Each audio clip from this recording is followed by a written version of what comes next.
بسم اللہ الرحمن الرحیم۔ موطا امام مالک کی کتاب میں سے ایک حدیث بھائی نے سینڈ کی ہے جس کا نمبر 616 درج ہے۔ یہ روایت مجھے 616 پہ نہیں ملی۔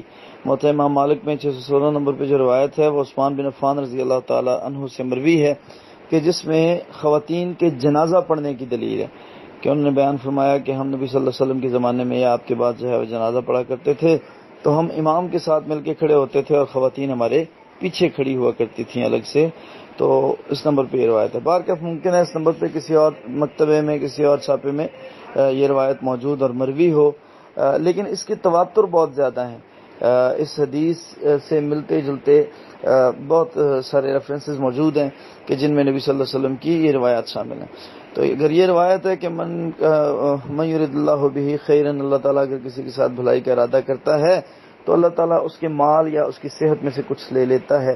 تو مزید احادیث میں یہ روایتیں موجود ہیں کہ نبی صلی اللہ علیہ وسلم نے فرمایا کہ جو مال کی کمی اور تنگدستی کی وجہ سے جو ہے وہ دنیا میں رہتے ہیں اور معاملہ ان کا جو ہے وہ پیچیدہ ہوتا ہے مال کے لحاظ سے، تو اللہ تعالیٰ ان کے لیے آخرت میں بہت ساری آسانیاں فرماتا ہے۔ اسی طرح نبی صلی اللہ علیہ وسلم نے جو ہے ایسے لوگوں کے لیے دعا فرمائی ہے، ایسے ان لوگوں کے فضائل بھی بیان فرمائے ہیں۔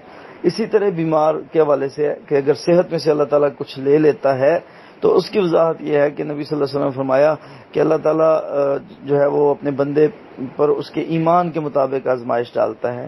تو جتنا بڑا ایمان، جتنا زیادہ ایمان ہو اتنی بڑی آزمائش اللہ تعالیٰ اپنے بندوں پر ڈالتا ہے۔ لا یکلف اللہ نفسا الا وسعہا۔ قرآن بھی یہ بتاتا ہے کہ اللہ تعالیٰ انسان کی جو قوت برداشت ہے اس سے زیادہ انسان پہ جو ہے وہ آزمائش نہیں ڈالتا۔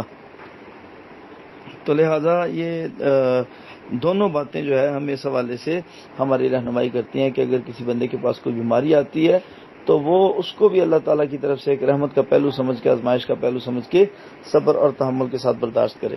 اسی طرح اگر مال کی کمی آتی ہے تو اس پہ بھی وہ صبر و تحمل کا مظاہرہ کرے، کفر کی طرف نہ جائے، شرک کی طرف نہ جائے اور غلط گفتگو کی طرف نہ جائے، فسق و فجور کی طرف نہ جائے۔ تو میں سمجھتا ہوں کہ اگر کسی انسان پہ ان دونوں میں سے کوئی چیز آتی ہے تو اگر دیگر روایات کو دیکھا جائے تو واقعتاً ان سے یہ چیز ملتی ہے کہ اللہ تعالیٰ اس بندے کو گناہوں سے پاک کرنا چاہتا ہے۔ جزاکم اللہ خیر۔